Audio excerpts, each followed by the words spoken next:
ছোট পর্দার জনপ্রিয় অভিনেতা জাহিদ আরবি এবং তার স্ত্রী ইকরার গল্প এখন পুরো বাংলাদেশকে স্তব্ধ করে দিয়েছে। মাত্র 19 বছর বয়সী ভালোবাসার চোখে পালিয়ে বিয়ে করেছিলেন তারা। তখনও জানতো না জীবনে তাদের কত পরীক্ষা দিতে হবে। 14 বছরের সংসার, হাজারো স্মৃতি, হাসি কান্না, ফেসবুক ভরা সুখের ছবি। সবাই দেখে ভাবতো কি সুন্দর জীবন তাদের, কি সুন্দর দাম্পত্য জীবন তাদের মধ্যে।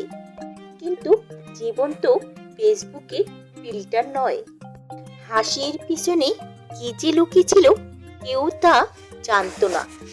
অভিমান, অশান্তি, নীরব কষ্ট কোনোটাই যেন ক্যামেরায় ধরা পড়েনি।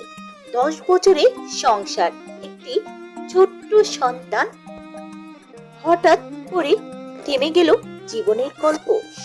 শূন্য পকেটের অভিনেতা আরবির হাত ধরেছিলেন স্ত্রী ইকরা। এখানেই শেষ নয়, জানা যায় আরবির রিস্কা ভাড়াটা পর্যন্ত সে বাঁচিয়েছে। অথচ আরবি কি করলো? আজ এই মানুষটির কারণে ইকরা মৃত্যুর মুখে।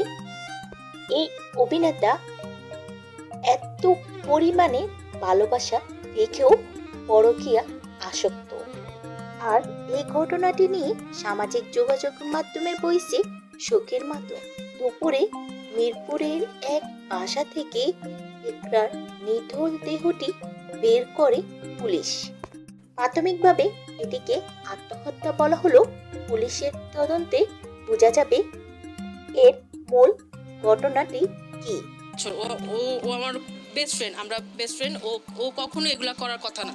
ও এরকমই না। ও বরং অনেক ডিপ্রেশনে থাকা মানুষকে ও নিজে কাউন্সিল করে করে করে করে নর্মাল লাইফে আনছে। এরকম অনেক আছে।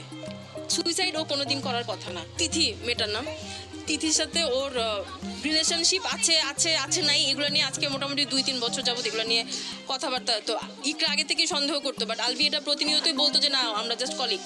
বাট রিসেন্টলি আলভি এটা স্বীকার করছে ইকরার কাছে যে আমি তোমার প্রতি আমার ফিলিংস নাই, আমার সাথে তিথির রিলেশন আছে, অ্যান্ড আমি তোমার সাথে আসছি শুধুমাত্র রিজিকের জন্য। ওদের বাচ্চার নাম রিজিক। তিথির সাথে লাইফের মধ্যে এগুলো নিয়ে ওই মেয়ে হচ্ছে পজিটিভ হয়ে ঝামেলা করে, তুমি তোমার বউয়ের সাথে কেন থাকো, এগুলো নিয়ে ওই মেয়ে আলবির সাথে ঝগড়া করে। অ্যান্ড আলবি আবার তিথি ওটার স্ক্রিনশটও আছে যে তুই কাকে এক্সপোজ করতে চাস। তখন ও বললো যে আলবি। আচ্ছা কেন, কি হয়েছে? বলে আলবি হচ্ছে তিথিকে নিয়ে নেপালে তিথির বার্থডে সেলিব্রেট করার জন্য গেছে। ওরা কোন রুমে আছে সেটাও আমি জানি, আবার সব কিছু কান্নাকাটি। তখন আমরা ওকে বুঝাইলাম যে এখন এই মুহূর্তে হুট করে যদি এক্সপোজ করবে, একটু ওয়েট কর, আগে রিজিক তো বাচ্চা, ওর জন্য তো এটা একটা ট্রমা হবে, একটু ওয়েট কর। এগুলো আমরা ওকে বুঝাইলাম।